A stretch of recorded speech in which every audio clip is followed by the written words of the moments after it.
ಗರಿಗರಿಯಾದ ಚಕ್ಲಿಯನ್ನು ಮಾಡ್ತಾ ಇದ್ದೀನಿ. ಬೇರೆ ಬೇರೆ ಥರದ ಚಕ್ಲಿ ಅಥವಾ ಅಕ್ಕಿ ಹಿಟ್ಟಿನ ಚಕ್ಲಿಯನ್ನು ತಿಂದಿರ್ತೀರಾ. ಆದರೆ ಒಂದ್ಸಲ ಈ ವಿಧಾನದಲ್ಲಿ ಜೋಳದ ಹಿಟ್ಟಿನ ಚಕ್ಲಿಯನ್ನು ಮಾಡ್ಕೊಳ್ಳಿ. ತುಂಬಾ ಕ್ರಿಸ್ಪಿಯಾಗಿ ಬರುತ್ತೆ. ಒಂದ್ಸಲ ಮಾಡಿ ಒಂದು ತಿಂಗಳ ತನಕ ಸ್ಟೋರ್ ಮಾಡಿ ಇಟ್ಕೊಳ್ಬೋದು. ಹಾಯ್ ನಮಸ್ಕಾರ ಎಲ್ಲರಿಗೂ, ವೆಲ್ಕಮ್ ಟು ಮೈ ಚಾನಲನ್ನು ಹೊಸದಾಗಿ ನೋಡ್ತಾ ಇದ್ರಿ ಚಾನಲನ್ನು ಸಬ್ಸ್ಕ್ರೈಬ್ ಮಾಡ್ಕೊಳ್ಳಿ, ಬೆಲ್ ಐಕನನ್ನು ಪ್ರೆಸ್ ಮಾಡ್ಕೊಳ್ಳಿ. ನಾನು ಹಾಕಿದ ವಿಡಿಯೋಸ್ ನೋಟಿಫಿಕೇಶನ್ ಸಿಗುತ್ತೆ. ಮಾಡೋದಕ್ಕೆ ಇಲ್ಲಿ ಪರಾತಿಗೆ 2 ಕಪ್ಪಷ್ಟು ಜೋಳದ ಹಿಟ್ಟನ್ನು ನಾನು ಸ್ಟ್ರೇನ್ ಮಾಡ್ಕೊಂಡ್ಬಿಟ್ಟು ತೊಗೊಂಡಿದ್ದೀನಿ. ಇದಕ್ಕೆ ಈಗ 1/4 ಕಪ್ಪಷ್ಟು ಅಕ್ಕಿ ಹಿಟ್ಟನ್ನು ಹಾಕ್ಕೊಳ್ಳಿ. ಇದಕ್ಕೆ ಅರ್ಧ ಟೇಬಲ್ ಸ್ಪೂನಷ್ಟು ಅಜ್ವೈನ್, 1 ಟೇಬಲ್ ಸ್ಪೂನಷ್ಟು ಬಿಳಿ ಎಳ್ಳನ್ನು ಹಾಕ್ಕೊಂಡಿದ್ದೀನಿ. 1 ಟೇಬಲ್ ಸ್ಪೂನಷ್ಟು ಖಾರದ ಪುಡಿಯನ್ನು ಹಾಕ್ಕೊಳ್ಳಿ ಮತ್ತು ರುಚಿಗೆ ತಕ್ಕಷ್ಟು ಉಪ್ಪನ್ನು ಸೇರಿಸ್ಕೊಳ್ಳಿ. 1-2 ಟೇಬಲ್ ಸ್ಪೂನಷ್ಟು ಎಣ್ಣೆಯನ್ನು ಹಾಕ್ಕೋತಾ ಇದ್ದೀನಿ. ತಣ್ಣನ ಎಣ್ಣೆಯನ್ನು ಹಾಕ್ಕೊಂಡಿದ್ದೀನಿ. ನೀವು ಬೇಕಾದರೆ ಸ್ವಲ್ಪ ಬಿಸಿ ಮಾಡ್ಕೊಂಡ್ಬಿಟ್ಟು ಕೂಡ ಎಣ್ಣೆಯನ್ನು ಹಾಕ್ಕೊಳ್ಬೋದು. ಸರಿಯಾಗಿ ಇದನ್ನು ಹಿಟ್ಟಿನೊಳಗೆ ಮಿಕ್ಸ್ ಮಾಡ್ಕೊಳ್ಳಿ. ಎಣ್ಣೆ ಸರಿಯಾಗಿ ಎಲ್ಲ ಕಡೆ ಹಿಟ್ಟಿಗೆ ಹತ್ಕೊಳ್ಬೇಕು. ಆ ರೀತಿ ಮಿಕ್ಸ್ ಮಾಡ್ಕೊಂಡ್ಬಿಟ್ಟು ಈಗ ಇದಕ್ಕೆ ನಾನು 1 ಕಪ್ಪಷ್ಟು ಬಿಸಿ ನೀರನ್ನು ಮಾಡ್ಕೊಂಡಿದ್ದೆ. ಅರ್ಧ ಕಪ್ಪಷ್ಟು ಬಿಸಿ ನೀರನ್ನು ಹಾಕ್ಕೊಳ್ಳಿ. ನೀರು ಸರಿಯಾಗಿ ಕುದಿತಿರಬೇಕು, ಆವಾಗನೇ ಹಾಕ್ಕೊಳ್ಳಿ, ಅಂದರೆ ಚೆನ್ನಾಗಿ ಜಿಗಿ ಬರುತ್ತೆ. ಇದಕ್ಕೆ ಈಗ ಹಿಟ್ಟನ್ನು ಸರಿಯಾಗಿ ಈ ರೀತಿ ನೀರಿನೊಳಗೆ ಸ್ಪೂನಿಂದ ಮಿಕ್ಸ್ ಮಾಡ್ಕೊತಾ ಇದ್ದೀನಿ. ಬಿಸಿ ನೀರಿದೆ, ಅದಕ್ಕಾಗಿ ಈ ರೀತಿ ಮೊದಲು ಒಂದ್ಸಲ ಮಿಕ್ಸ್ ಮಾಡ್ಕೊಳ್ಳಿ.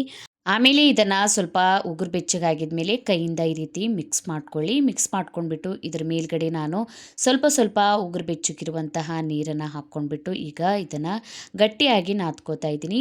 ಜೋಳದ ರೊಟ್ಟಿ ಯಾವ ರೀತಿ ಮಾಡ್ತೀವಲ್ಲ ಅದೇ ರೀತಿ ನಾದ್ಕೊಳ್ಬೇಕು. ಆದರೆ ರೊಟ್ಟಿಗೆ ಸ್ವಲ್ಪ ಸಾಫ್ಟಾಗಿ ನಾದ್ಕೋತೀವಿ, ಇದಕ್ಕೆ ಸ್ವಲ್ಪ ಗಟ್ಟಿಯಾಗಿರಲಿ ಹಿಟ್ಟು. ಈ ರೀತಿ ಗಟ್ಟಿಯಾಗಿ ಹಿಟ್ಟನ್ನು ನಾದ್ಕೊಂಡಿದ್ದೀನಿ.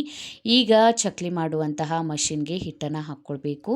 ಸ್ವಲ್ಪ ಹಿಟ್ಟನ್ನು ತೊಗೊಂಡಿದ್ದೀನಿ. ಇನ್ನು ಉಳಿದಿರುವಂತಹ ಹಿಟ್ಟಿನ ಮೇಲೆ ಲಿಡ್ಡನ್ನು ಕ್ಲೋಸ್ ಮಾಡಿ, ಇಲ್ಲಾಂದರೆ ಡ್ರೈ ಆಗಿಬಿಡುತ್ತೆ. ಸ್ವಲ್ಪ ನೀರನ್ನು ಹಾಕ್ಕೊಂಡ್ಬಿಟ್ಟು ಇದನ್ನು ಸಾಫ್ಟ್ ಮಾಡ್ಕೊಳ್ಳಿ. ಚಕ್ಲಿ ಮಾಡುವಂತಹ ಮಷಿನ್ಗೆ ಹಿಟ್ಟನ್ನು ಹಾಕ್ಕೊಂಡ್ಬಿಟ್ಟು ಚಕ್ಲಿಯನ್ನು ಮಾಡ್ಕೊಳ್ಳಿ. ದೊಡ್ಡ ಸಣ್ಣವು ನಿಮಗೆ ಇಷ್ಟ ಬಂದಂತಹ ಸೈಜ್ನಲ್ಲಿ ಮಾಡ್ಕೊಳ್ಬಹುದು. ಹಿಟ್ಟು ಏನೂ ಕಟ್ಟಾಗೋದಿಲ್ಲ, ಮಧ್ಯದಲ್ಲಿ ಸರಿಯಾಗಿ ಜಿಗಿ ಬಂದಿರುತ್ತೆ. ಈ ರೀತಿ ನಾನು ಚಕ್ಲಿಗಳನ್ನು ಹಾಕ್ಕೋತೀನಿ. ಒಂದು 4 ಹಾಕ್ಕೊಂಡ್ಬಿಟ್ಟು ಫ್ರೈ ಮಾಡ್ಕೊಳ್ಳಿ. ಇಲ್ಲ ಅಂದರೆ ಒಂದೇ ಸಲ ಎಲ್ಲ ಹಾಕಿ ಇಟ್ಕೊಂಡ್ರೆ ಚಕ್ಲಿ ಡ್ರೈ ಆಗಿಬಿಡುತ್ತೆ. ಅದಕ್ಕಾಗಿ ಈಗ ಸೈಡಿಗೆ ಎಣ್ಣೆ ಕೂಡ ಬಿಸಿ ಮಾಡೋದಕ್ಕೆ ಇಟ್ಟಿದ್ದೀನಿ. ಎಣ್ಣೆ ಸರಿಯಾಗಿ ಬಿಸಿಯಾಗಿರಬೇಕು. ತಣ್ಣನ ಎಣ್ಣೆಯಲ್ಲಿ ಚಕ್ಲಿಯನ್ನು ಹಾಕ್ಕೊಂಡ್ರೆ ಒಡೆದು ಹೋಗಿಬಿಡುತ್ತೆ ಎಣ್ಣೆಯಲ್ಲಿ. ಅದಕ್ಕಾಗಿ ಜಾಸ್ತಿ ಬಿಸಿ ಇದ್ದರೂ ಕೂಡ ಮೇಲ್ಗಡೆ ಕಲರ್ ಬಂದುಬಿಡುತ್ತೆ, ಒಳಗಿನ ತನಕ ಫ್ರೈ ಆಗೋದಿಲ್ಲ. ಮೀಡಿಯಮ್ ಬಿಸಿ ಇರಲಿ ಎಣ್ಣೆ. ಮೀಡಿಯಮ್ ಫ್ಲೇಮ್ನಲ್ಲಿ ಈಗ ಚಕ್ಲಿಗಳನ್ನು ಹಾಕ್ಕೊಳ್ಳಿ. ಕಡಾಯಿಗೆ ಎಷ್ಟು ಹಿಡಿಯುತ್ತೆ ಅಷ್ಟೇ ಚಕ್ಲಿಯನ್ನು ಹಾಕ್ಕೊಳ್ಳಿ. ಒಂದೇ ಸಲ ಎಲ್ಲ ಚಕ್ಲಿಯನ್ನು ಹಾಕ್ಕೊಂಡ್ಬಿಟ್ಟು ಕೂಡ ಫ್ರೈ ಮಾಡ್ಕೊಳ್ಬಾರ್ದು, ಇಲ್ಲ ಅಂದರೆ ಎಣ್ಣೆ ಟೆಂಪ್ರೇಚರ್ ಕಡಿಮೆ ಆಗಿಬಿಡುತ್ತೆ. ಅದಕ್ಕಾಗಿ ಒಂದು 4 ಚಕ್ಲಿಗಳನ್ನು ಹಾಕ್ಕೊಂಡ್ಬಿಟ್ಟು ಈ ರೀತಿ ಉಲ್ಟಾ ಪಲ್ಟಾ ಮಾಡ್ಕೋತಾ ಚಕ್ಲಿಯನ್ನು ಸರಿಯಾಗಿ ಕ್ರಿಸ್ಪಿ ಮತ್ತು ಗೋಲ್ಡನ್ ಬ್ರೌನ್ ಕಲರ್ ಬರೋವರೆಗೂ ಫ್ರೈ ಮಾಡ್ಕೊಳ್ಳಿ. ಚಕ್ಲಿ ಫ್ರೈ ಆಗಿದ ಮೇಲೆ ನೋಡಿ ಬಬಲ್ಸ್ ಬರೋದು ಕಡಿಮೆ ಕೂಡ ಆಗಿಬಿಡುತ್ತೆ, ಅಂದರೆ ಸರಿಯಾಗಿ ಚಕ್ಲಿ ಫ್ರೈ ಆಗಿದೆ ಅಂತ ತಿಳ್ಕೊಳ್ಬೇಕು. ಈಗ ಚಕ್ಲಿಯನ್ನು ತೆಕ್ಕೋತೀನಿ. ಇನ್ನೊಂದು ಸಲ ಕೂಡ ಚಕ್ಲಿಯನ್ನು ಹಾಕ್ಕೊಳ್ಳುವಾಗ 1-2 ನಿಮಿಷ ಎಣ್ಣೆಯನ್ನು ಸ್ವಲ್ಪ ಬಿಸಿ ಆಗೋದಕ್ಕೆ ಬಿಡಿ. ಮೊದಲು ಫ್ರೈ ಮಾಡಿರೋದ್ರಿಂದ ಸ್ವಲ್ಪ ಎಣ್ಣೆ ತಣ್ಣಗಾಗಿಬಿಟ್ಟಿರುತ್ತೆ. ಸ್ವಲ್ಪ ಬಿಸಿ ಆಗಿದ ಮೇಲೆ ಚಕ್ಲಿಯನ್ನು ಹಾಕ್ಕೊಂಡ್ಬಿಟ್ಟು ಇದೇ ರೀತಿ ಎಲ್ಲ ಚಕ್ಲಿಗಳನ್ನು ಫ್ರೈ ಮಾಡಿ ತೆಕ್ಕೊಂಡಿದ್ದೀನಿ.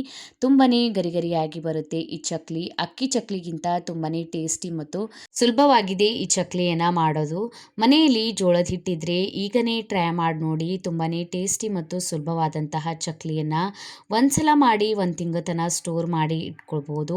ಈ ವಿಧಾನದಲ್ಲಿ ಗರಿಗರಿಯಾದಂತಹ ಚಕ್ಲಿಯನ್ನು ಟ್ರೈ ಮಾಡಿ ಕಮೆಂಟ್ ಒಳಗೆ ತಿಳಿಸಿ. ವಿಡಿಯೋ ಹೇಗೆ ಅನ್ನಿಸ್ತಂತ, ವಿಡಿಯೋ ಇಷ್ಟ ಆಗಿದ್ದರೆ ವಿಡಿಯೋಗೊಂದು ಲೈಕ್ ಮಾಡಿ, ಫ್ಯಾಮಿಲಿ ಮತ್ತು ಫ್ರೆಂಡ್ ಜೊತೆ ಶೇರ್ ಮಾಡ್ಕೊಳ್ಳಿ. ಇದೇ ರೀತಿಯ ವಿಡಿಯೋಸನ್ನು ನೋಡೋದಕ್ಕೆ ಚಾನಲನ್ನು ಸಬ್ಸ್ಕ್ರೈಬ್ ಮಾಡ್ಕೊಳ್ಳಿ, ಬೆಲ್ ಐಕನನ್ನು ಪ್ರೆಸ್ ಮಾಡ್ಕೊಳ್ಳಿ. ಇನ್ಸ್ಟಾಗ್ರಾಮ್ ಮತ್ತು ಫೇಸ್ಬುಕ್ ಪೇಜಿಗೂ ಫಾಲೋ ಮಾಡ್ಕೊಳ್ಳಿ. ಲಿಂಕನ್ನು ನಾನು ನನ್ನ ಡಿಸ್ಕ್ರಿಪ್ಷನ್ ಬಾಕ್ಸ್ನಲ್ಲಿ ಕೊಟ್ಟಿರ್ತೀನಿ. Thank you for watching.